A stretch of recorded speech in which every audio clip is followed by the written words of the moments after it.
প্রিয় শিক্ষার্থীরা, আজকে আমি তোমাদের সাথে আলোচনা করব গতির সমীকরণ সম্পর্কে। গতির সমীকরণগুলোর প্রতিপাদন শিখবো আজকের ক্লাসে। এই ক্লাসটা খুবই গুরুত্বপূর্ণ হতে চলেছে, সুতরাং তোমরা তোমাদের আমার সামনে যখন অনলাইনে ক্লাসটি করছো তাহলে অবশ্যই খাতা কলম নিয়ে রেডি থাকো।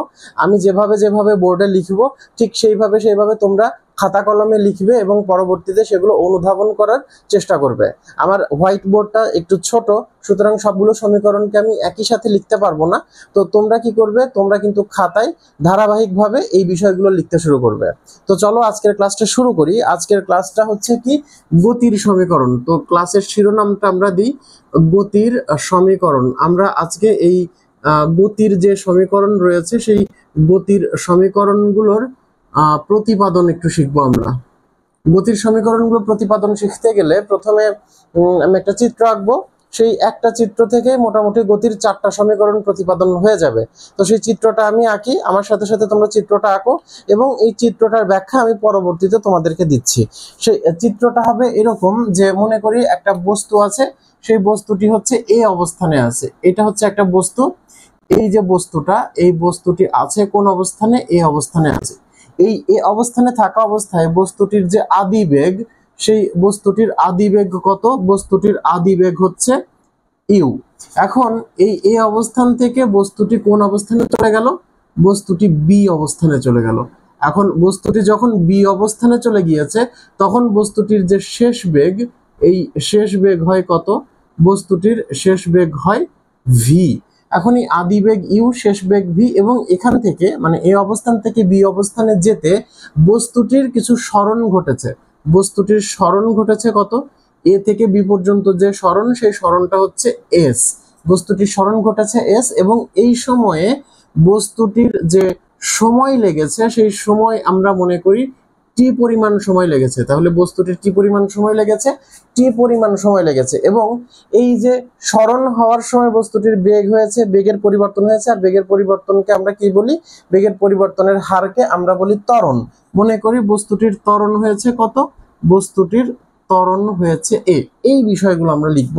তো এই যে চিত্র যেটাতে আমরা লিখলাম, চিত্র যেভাবে এঁকেছি ঠিক এই অঙ্কন অনুসারেই আমরা বিবরণটা লিখব। আমরা কি লিখব? মনে করি, আমরা কি লিখবো এখানে? মনে করি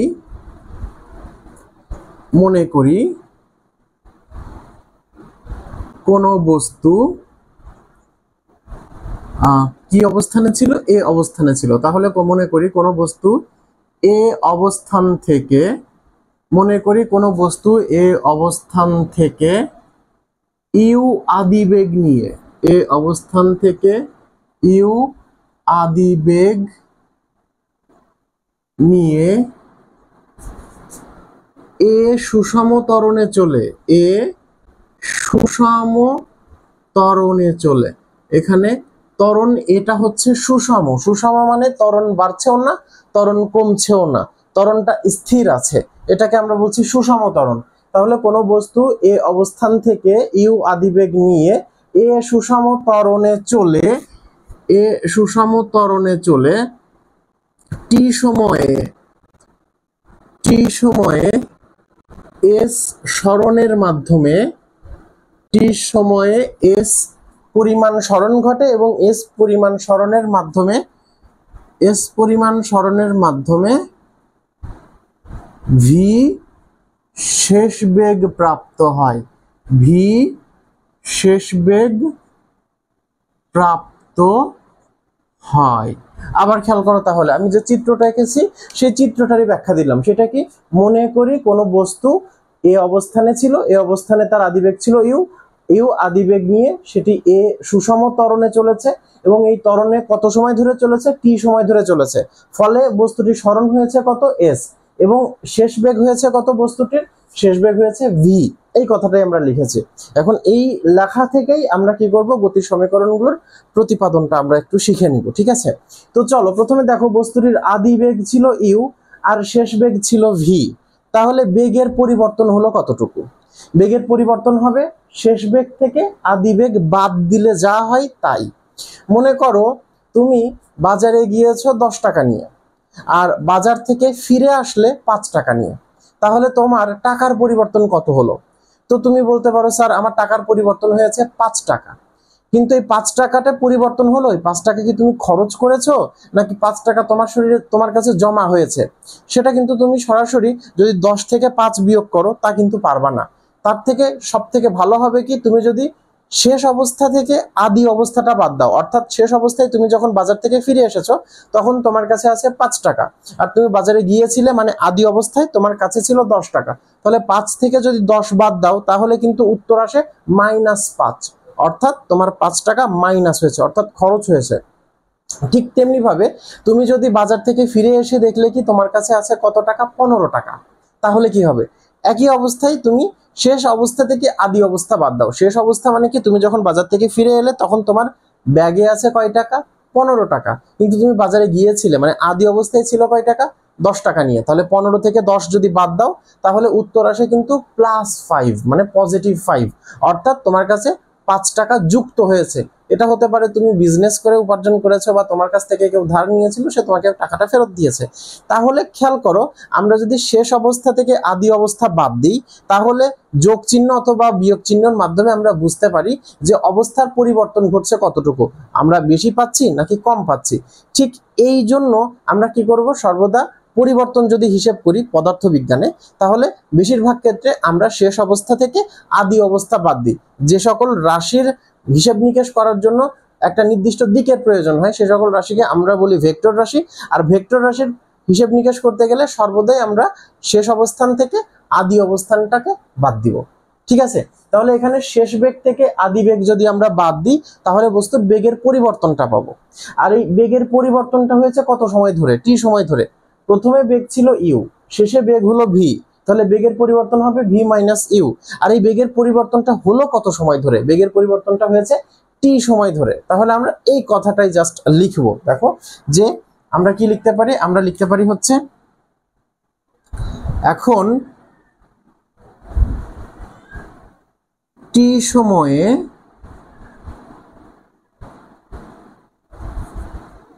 বস্তুর বেগের টি সময়ে বস্তুর বেগের পরিবর্তন কত হয়, শেষ বেগ থেকে আদি বেগ বাদ দিলে ভি মাইনাস ইউ। অতএব আমরা যদি একক সময় বের করি, একক সময়ে বস্তুর বেগের পরিবর্তন কতটুকু হয়েছে, v minus u divided by t. এটা সিম্পল ঐকিক নিয়ম, এটা তোমরা জানো।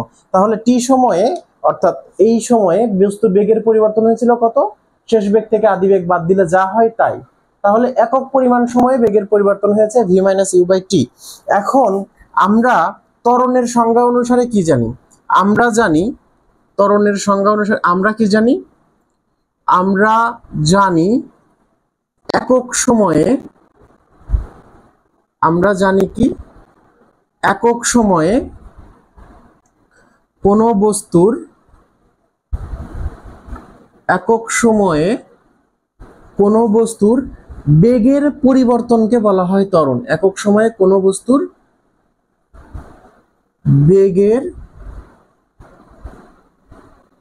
বেগের পরিবর্তনকে ত্বরণ, ত্বরণকে কি দিয়ে প্রকাশ করা হয়, এ দিয়ে, তাহলে এ বলে।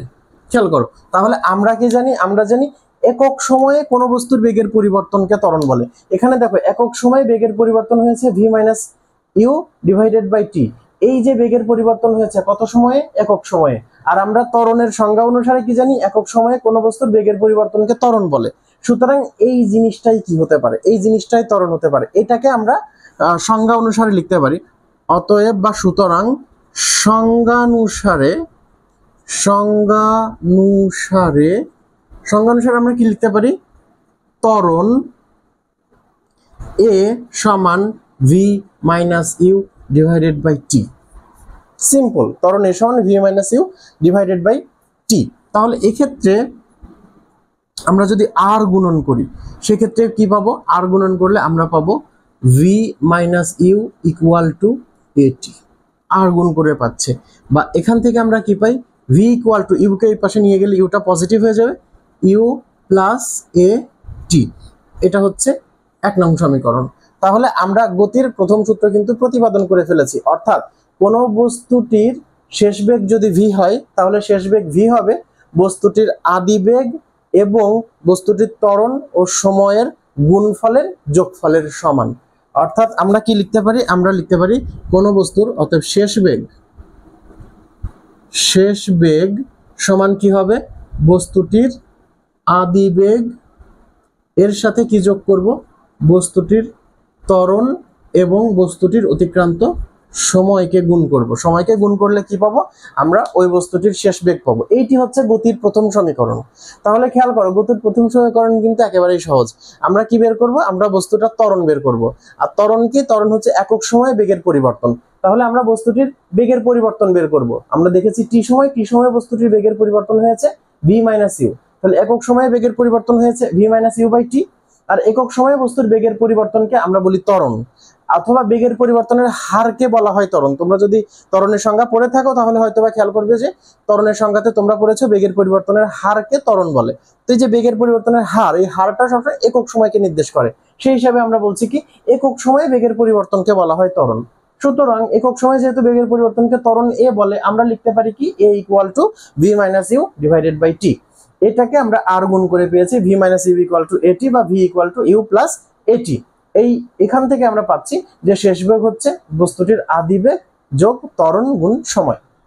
ওকে, তাহলে আশা করছি যে তোমরা গতির সমীকরণের প্রথম সমীকরণটা পেরেছো। এরপরে আসো আমরা গতির দ্বিতীয় সমীকরণটা একটু হিসেব করব। তো দ্বিতীয় সমীকরণ হিসেব করার জন্য আমাদেরকে কি করতে হবে, বোর্ডের জায়গাটা একটু পরিষ্কার করতে হবে। তো সেই হিসাবে আমরা গতির প্রথম সমীকরণটা একটু লিখে রাখি যে আমরা প্রথম সমীকরণে কি পেয়েছি, এটা আমরা আর মুছবো না কখনো। প্রথম সমীকরণে আমরা পেয়েছি v = u + at। এটা আমরা 1 নং সমীকরণে পেয়েছি, ঠিক আছে। আর এমনিতে আমরা এখানে একটা সমীকরণ পরবর্তীতে লাগবে a = v - u/t। এই সমীকরণটা পরবর্তীতে আমাদের লাগবে। তো এই জিনিসটা একটু মাথায় রাখবে, আমরা পরবর্তীতে এই সমীকরণটা ব্যবহার করব। তো আপাতত একটু বোর্ডটা মুছে ফেলি আমরা, এর পরবর্তীতে আবার দেখবো যে কিসের প্রয়োজন পড়ছে।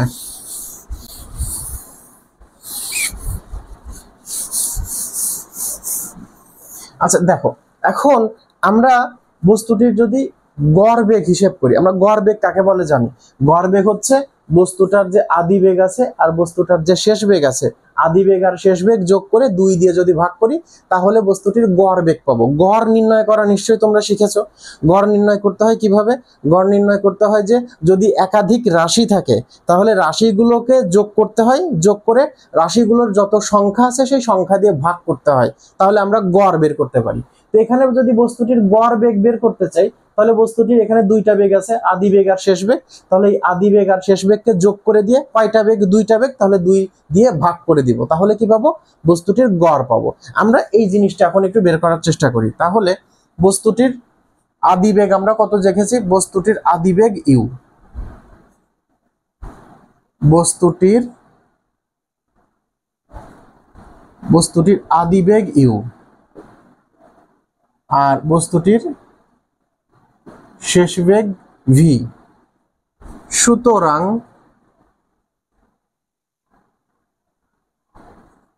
বস্তুটির গড় বেগ, সুতরাং বস্তুটির গড় বেগ কত হবে, গড় বেগকে কি দিয়ে প্রকাশ করা হয়, বেগকে v দিয়ে প্রকাশ করা হয়, তার উপরে এই বার চিহ্ন দিয়ে বোঝানো হয় গড় বেগ। গড় প্রকাশ করা হয় কি দিয়ে, কোনো একটা বস্তুর যে বা কোনো একটা রাশির যে সংকেত রয়েছে, সংকেতের মাথায় একটা বার রেখা দিয়ে, বার মানে একটা টান, এই টান দিয়ে কি বোঝানো হয়, গড় বোঝানো হয়। তাহলে ভি এর উপরে টান দিয়ে বোঝানো হচ্ছে ভি এর গড়, অর্থাৎ গড় বেগ। তাহলে গড় বেগটা কি হবে, গড় বেগ হবে বস্তুটির মানে বেগ দ্বয়ের যোগফল, মানে u plus v divided by রাশি কত 2। তাহলে বস্তুটির গড় বেগ হবে ভি বার সমান u plus v divided by 2। এটা হচ্ছে বস্তুটির গড় বেগ। আর আবার খেয়াল করো, বস্তুটির টি সময়ে এস পরিমাণ সরণ ঘটেছে। আমরা জানি কোন বস্তুর একক সময়ে যে পরিমাণ সরণ ঘটে তাকে বলা হয় কি, তাকে বলা হয় কিন্তু ওই বস্তুটির বেগ। খেয়াল করো, আবার একটু জিনিস খেয়াল করো, বস্তুটির টি সময়ে সরণ ঘটে, বস্তুটির টি সময়ে সরণ ঘটে এস, টি সময়ে এস পরিমাণ সরণ ঘটেছে। তাহলে একক সময়ে কি পরিমাণ সরণ ঘটেছে, একক সময়ে ঘটেছে s/t পরিমাণ সময়। আর একক সময়ে বস্তুটির যে সরণ ঘটবে তাকে বলা হয় হচ্ছে বেগ। আমরা জানি কি, আমরা জানি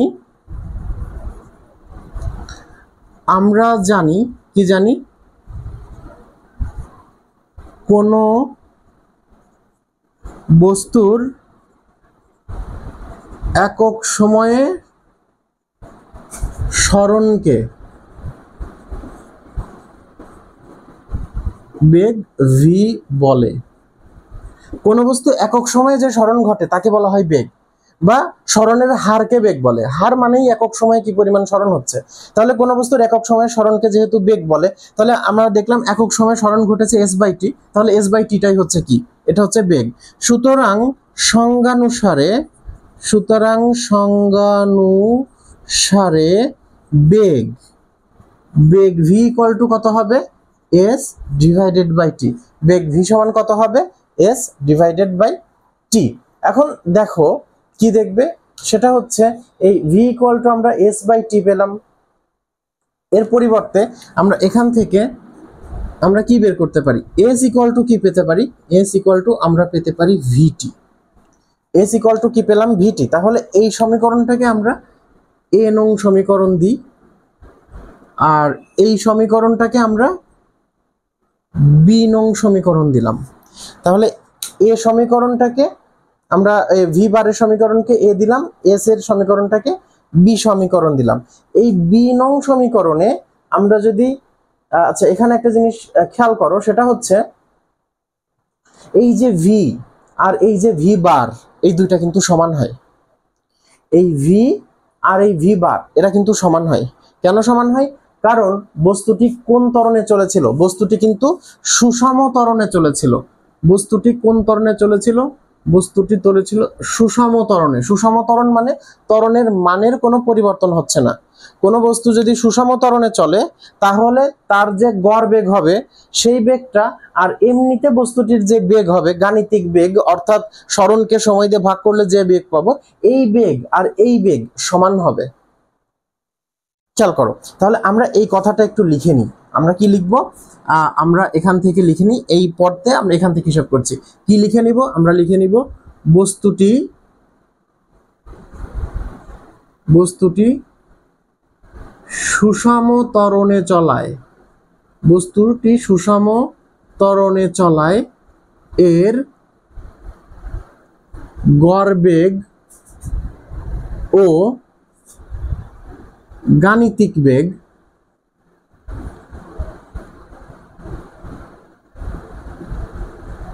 সমান হবে। খেয়াল করো, বস্তুটি সুষম ত্বরণে চলে, গড় বেগ ও গাণিতিক বেগ সমান হবে। অর্থাৎ কি, অর্থাৎ গড় বেগ ইকুয়াল টু গাণিতিক বেগ।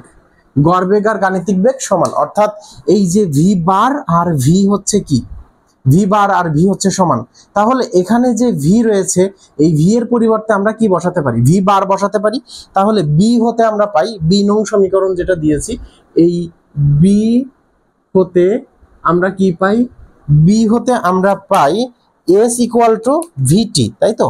বি হতে কি পাই, এস ইকুয়াল টু ভিটি, বা এস ইকুয়াল টু, তাহলে ভি ইকুয়াল টু কি, ভি বার, তাহলে ভি বার ইন্টু টি, বা এস ইকুয়াল টু এই যে ভি বার যেটা আমরা দেখছি, ভি বারটার সমান কি, u plus v divided by 2। তাহলে আমরা ভি বারের পরিবর্তে কি লিখতে পারি, u plus v divided by 2 into t. এখানে আমরা এটাকে কত নং সমীকরণ দিতে পারি, এটাকে 2 নং সমীকরণ দিতে পারি। এবং এখানে আমরা একটা শর্ত লিখে দিতে পারি। শর্তটা কি, আমরা এই ভি বার এর মান বসিয়েছি, ভি বারের মান বসিয়ে, এই মানটা কোথা থেকে বসিয়েছি, এ নং সমীকরণ হতে, এ হতে ভি বার এর মান বসিয়ে আমরা কি পেয়েছি, s equal to u plus v divided by 2 into t. এটা হচ্ছে গতির দ্বিতীয় সমীকরণ। তাহলে কিন্তু আমরা গতির দ্বিতীয় সমীকরণ পেয়ে গেলাম। আবার খেয়াল করো, তাহলে গতির দ্বিতীয় সমীকরণটা আমরা কিভাবে পাচ্ছি, আমরা বস্তুটির আদি বেগ দেখেছিলাম ইউ, বস্তুটির শেষ বেগ দেখেছিলাম ভি, সুতরাং বস্তুটির গড় বেগ আমরা কি পেয়েছিলাম, u plus v divided by 2, অর্থাৎ আদি বেগ আর শেষ বেগ যোগ করে যদি 2 দিয়ে ভাগ করি সেটাতে আমরা বস্তুর গড় বেগ পেয়েছিলাম। আবার বস্তুটি টি সময় যখন এস সরণ ঘটেছিল, একক সময়ে বস্তুটি সরণ ঘটেছিল এস বাই টি, আর একক সময়ে বস্তুটি যে সরণ ঘটে তাকে বলা হয় বেগ। সুতরাং আমরা এক্ষেত্রে বলতে পারি বেগ ভি সমান কি এস বাই টি, আর এই এস সমান আমরা এখান থেকে বের করেছি ভিটি। এখন বস্তুটি যেহেতু সুষম ত্বরণে চলে সেহেতু এর গড় বেগ অর্থাৎ ভি বার এবং গাণিতিক বেগ অর্থাৎ ভি এরা সমান হবে, অর্থাৎ v bar equal to v. যদি v bar equal to v হয় তাহলে আমরা বি নং সমীকরণে পেয়েছিলাম এস ইকুয়াল টু ভিটি, আর সেই এস ইকুয়াল টু ভিটি লিখলাম, ভি এর পরিবর্তে আমরা লিখেছি ভি বার, আর ভি বার সমান u plus v divided by two. সেই হিসেবে আমরা লিখেছি s equal to u plus v divided by two into t. এটা হচ্ছে গতির দ্বিতীয় সমীকরণ। তাহলে আমরা এখান থেকে কি পেলাম, গতির দ্বিতীয় সমীকরণও কিন্তু পেয়ে গেলাম। আশা করছি এটা তোমরা সবাই পারবে। তাহলে আমরা গতির দ্বিতীয় সমীকরণটা ওখানে লিখে রাখি, এরপরে আমরা গতির তৃতীয় সমীকরণটা শুরু করব। গতির তৃতীয় সমীকরণ শুরু করার আগে বোর্ডটাকে আমাকে মুছে নিতে হবে, যেহেতু বোর্ডে জায়গা নেই। তোমরা নতুন খাতার পৃষ্ঠা খুলে নাও, সেখানে গতির তৃতীয় সমীকরণ লেখার জন্য প্রস্তুত হও। ধারাবাহিকভাবে সিকোয়েন্স অনুসারে তৃতীয় সমীকরণটা আসবে, ঠিক আছে? তো আমি একটু মুছে এখানে লিখে নিই। আমরা গতির দ্বিতীয় সমীকরণটা কি পেলাম, দ্বিতীয় সমীকরণে পেলাম s equal to u plus v divided by two into t. এটা আমরা একটু লিখে নিই।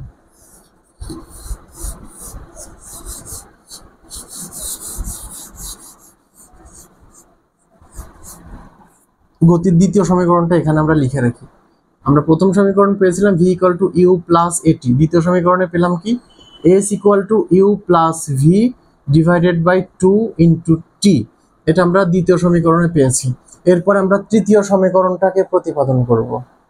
তো তৃতীয় সমীকরণ প্রতিপাদন করার আগে আমরা কি করি, এই যে লেখাগুলো আছে এই লেখাগুলো একটু মুছে ফেলি।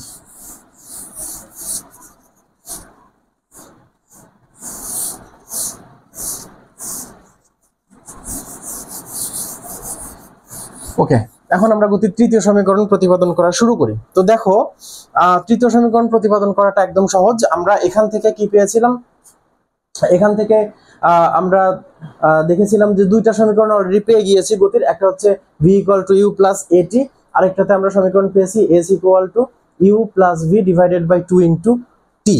এখান থেকেই হচ্ছে আমরা কি করব, তৃতীয় সমীকরণটা প্রতিপাদন করে ফেলবো। কিরকম, আমরা এখানে v equal to u plus a t পেয়েছিলাম, এই v equal to u plus এটিকে এই দ্বিতীয় সমীকরণের ভি এর জায়গায় বসাবো।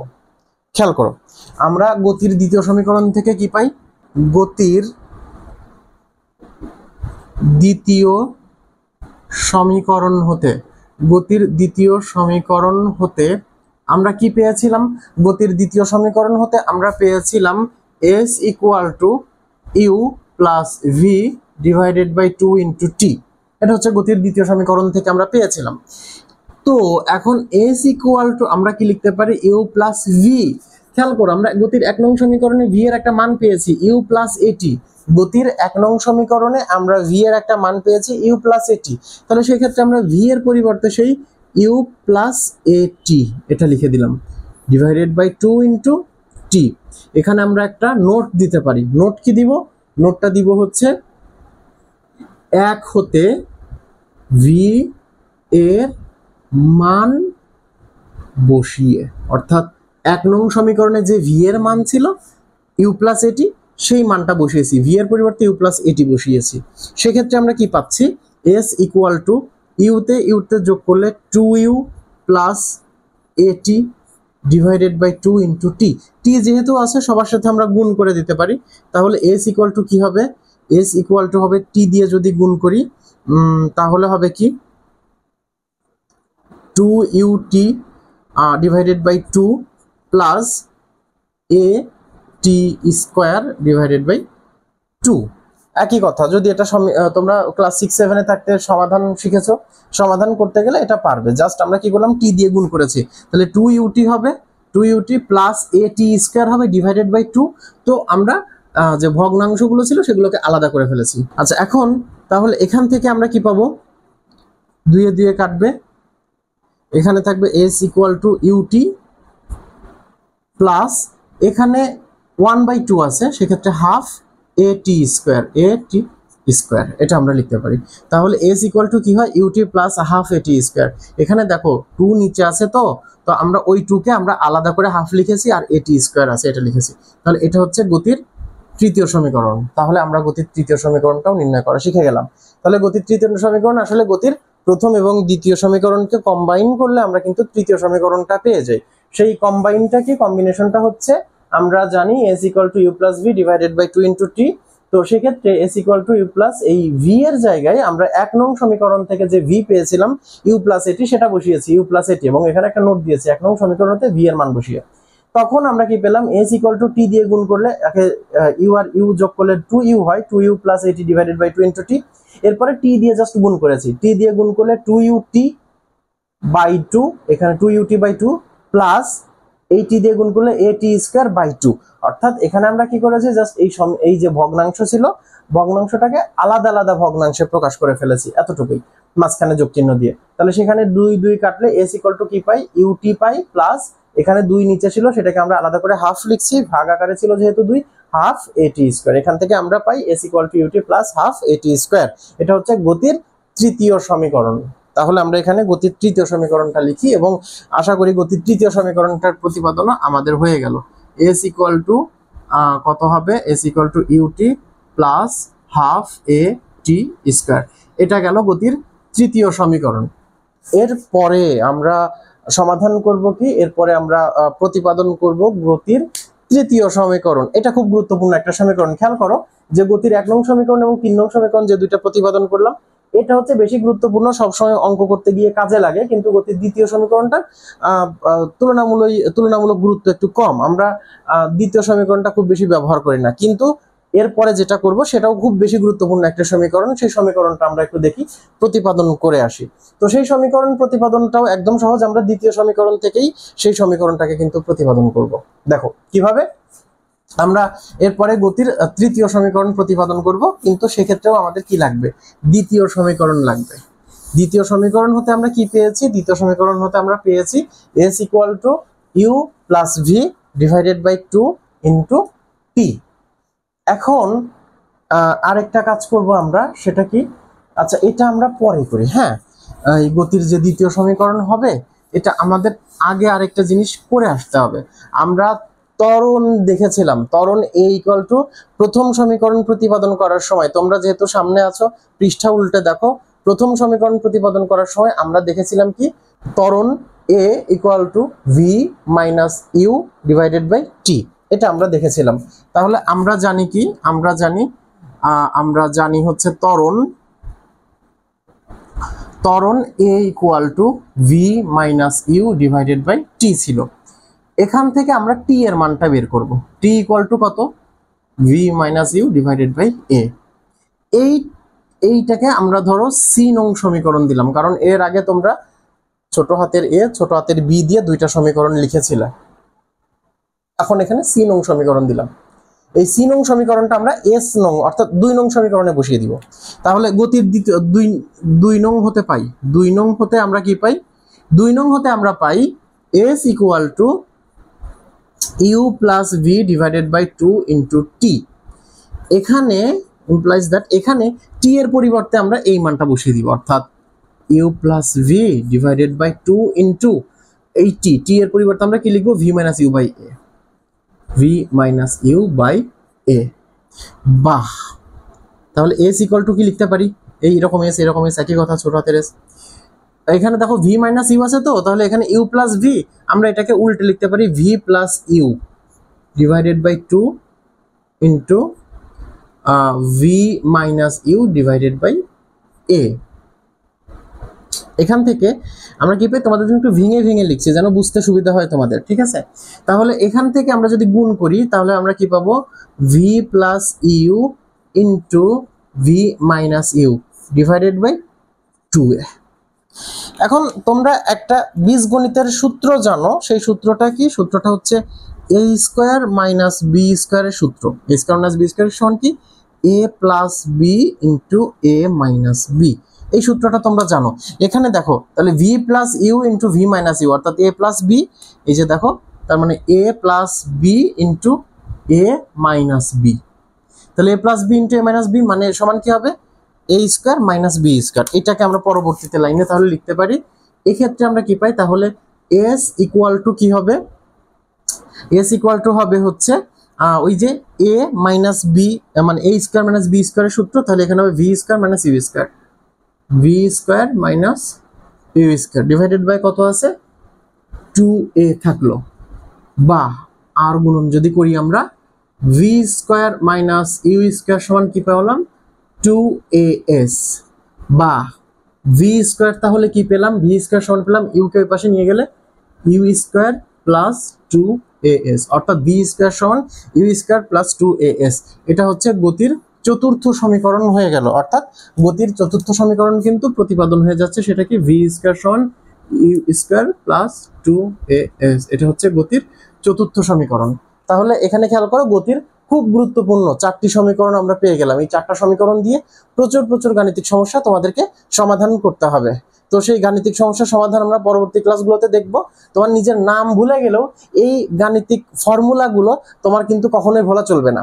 আর গাণিতিক ফর্মুলাগুলোকে অবশ্যই প্রতিপাদন করাটা শিখে রাখতে হবে। অর্থাৎ এই গাণিতিক ফর্মুলাগুলো কিভাবে আসলো, আমরা এখন যেটা করেছি সেটা ঐকিক নিয়মে একটা সমাধান করার চেষ্টা করেছি, কিন্তু যখন তোমরা এইচএসসিতে উঠবে, তখন যখন পদার্থবিজ্ঞান বই পড়বে, পদার্থবিজ্ঞানে এই সঠিক মানে এই সেম সমীকরণগুলোই তোমাদেরকে কিন্তু ক্যালকুলাসের মাধ্যমে প্রতিপাদন করতে হবে। তো যতদিন ক্যালকুলাসের মাধ্যমে প্রতিপাদন করাটা না শিখছো, ততদিন পর্যন্ত আপাতত আমরা বীজগণিতের নিয়মে বা ঐকিক নিয়মে কি করছি, যে এই গতির সমীকরণগুলোর সমাধানটা কিন্তু শিখে ফেললাম।